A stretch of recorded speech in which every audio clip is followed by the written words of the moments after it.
வணக்கம். இந்த வீடியோவில் நம்ம டிசிஷன் மேக்கிங் பற்றி பார்க்க போகிறோம். இங்கே எதை பற்றின டிசிஷன்னா ஒயிட் பீசஸ்லாம் டெவலப் பண்ணியாச்சு, கேஷலும் பண்ணியாச்சு. இப்போ பேலன்ஸ் என்ன இருக்குன்னா அந்த ரூக்கு ரெண்டை எந்த ஸ்கொயர்ஸில் வைக்கிறதுங்கிறது தான் இங்கே கொஸ்டின். ஸோ நீங்கள் வீடியோ பாஸ் பண்ணிவிட்டு இந்த இடத்துல ஒயிட்டுக்கு யோசிங்க, இந்த ரெண்டு ரூக்கையும் எந்த ஸ்கொயர்ஸில் ப்ளேஸ் பண்ணலாம் அப்படின்னு.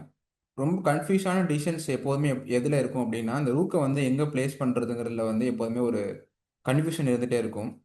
ஜென்ரலாக குயின்ஸ் பான் ஓப்பனிங் விளையாடும்போது ரூக்கை ப்ளேஸ் பண்ணுறது பார்த்தீங்கன்னா எஃப் ரூக்கை டி ஒன்லையும் ஏ ரூக்கை சி ஒன்லையும் தான் மோஸ்ட் ஆஃப் த டைம் விளையாடுவாங்க. ஏன்னா அங்கே தான் அந்த ஓப்பன் ஃபைல்ஸ் கிரியேட் பண்ணுறதுக்கான பாசிபிலிட்டிஸ் இருக்கும். அப்படிங்கிறதுனால rook f d one and rook a c one place பண்ணுவாங்க.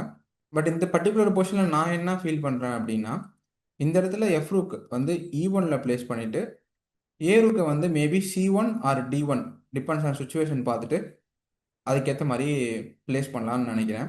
மெயினாக என்னன்னா ரூக்கை இந்த மாதிரி எப்படி ப்ளேஸ் பண்ணுறது, எந்த ஸ்கொயரில் ப்ளேஸ் பண்ணுறதுன்னு கன்ஃபியூஷன் வரும்போது ரூக்கோட ஃபுல் பொட்டன்ஷியல் எங்கே ஒர்க் ஆகும் அப்படின்னு பார்த்தா அது ஓப்பன் ஃபைலில்.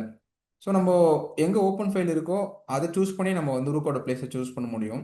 இந்த இடத்துல பார்த்தீங்கன்னா இ ஃபைல் ஓப்பனாக இருக்குது, ப்ளஸ் இ7 பான் வீக்காக இருக்குது. அப்படிங்கிறதுனால நம்ம ரூக் எஃப் இ1 வச்சுக்கலாம்.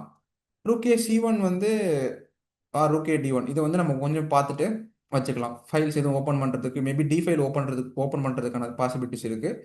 ரூக் சி ஒனில் வைக்கும்போது பிஷப் H6ன்னு சொல்லிட்டு ஒரு ப்ராப்ளம் இருக்குது. ஓகே, பட் அதுக்கேற்ற மாதிரி நம்ம rook on C one or rook on D one place பண்ணிக்கலாம். ஸோ இந்த இடத்துல best possible places for rook rook F E one, I think rook a D one is fine. So உங்களுக்கும் இந்த மாதிரியே ரூக்கை எந்த எந்த ஸ்கொயர்ஸில் ப்ளேஸ் பண்ணுறோங்கிற கன்ஃபியூஷன் நிறைய வாட்டி இருந்திருக்கு அப்படின்னா கமெண்டில் சொல்லுங்கள். இந்த வீடியோ பிடிச்சிருந்தா லைக் பண்ணுங்கள், ஷேர் பண்ணுங்கள், சேனலை சப்ஸ்கிரைப் பண்ணுங்கள். நெக்ஸ்ட் வீடியோவில் பார்க்கலாம். Bye by.